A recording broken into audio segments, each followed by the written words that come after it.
As the story begins, we see a team of medieval knights march through the dense forest with their horses. One of the knights seems to be deaf, the other knights use their hands when they talk to him in order to better communicate. When the knights turn around, the deaf knight walks near the lake to wash his hands after tying his horse. To his surprise, he finds a piece of gold and bites it with his mouth to find out if it is real gold. However, no one knows about the presence of a golden enchantress named Siren in the lake. Meanwhile, the remaining knights meet with men masquerading as priests. The knights kneel in front of these men, indicating their authority and reverence. Back at the lake, the mysterious woman who lives inside the water observes the deaf knight who is seen searching for more gold in the lake. She gradually starts showing herself and makes sounds. The sounds, which mimic screams, are complemented by dance actions carried up by the woman. As a result of listening to these noises, the three priests and the knights progressively develop feelings of attraction toward the woman, which is an indication that she is similar to a siren. Everyone in the group rushes to get closer to her, to the point where they even begin to kill each other in their pursuit. The deaf knight is unaware of what is going on, he only finds out when the other men tumble over him. The men enter the lake, but they eventually sink to the bottom.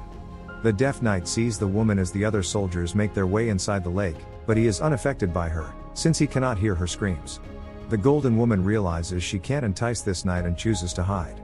On the other hand, the deaf knight is afraid very much as his entire troop perishes within a few moments and tries to run away from there as soon as possible. He starts riding on his horse very fast, but gets stuck to a tree and becomes unconscious. After some time, he finds a place near the bank of the lake and decides to rest during the night. The siren is intrigued and infatuated with the deaf soldier, as it was clearly the first time she'd met a deaf person that's unaffected by her song. So, she tracks the soldier up the river, and when he falls asleep, the siren lays down with him instead of killing him like the rest of the army. When the soldier wakes up, he is frightened by the siren, and she runs back into the river, walking on water atop a waterfall. The deaf knight sees that she is covered in gold and jewels, he gets captivated by the riches and starts following her into the river. The siren approaches him, both enamored by one another, share a passionate kiss. However, her razor-sharp teeth and mouth hurt the soldier severely, and at this point, he shows his true intentions.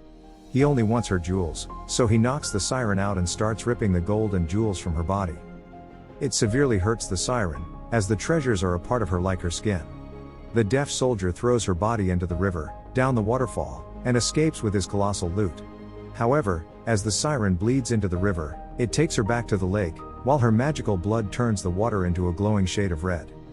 The soldier carries the huge load of treasures and gets exhausted, so he stops by the water to wash his face and drink. It was a dire mistake for him, as the reddish water now had magical properties from the siren's blood, healing the deaf soldier and allowing him to hear. The siren survived, bloody and naked, and she can't dance anymore.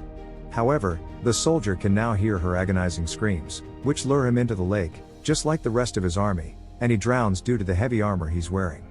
This marks the end of the movie, and thanks for supporting the channel.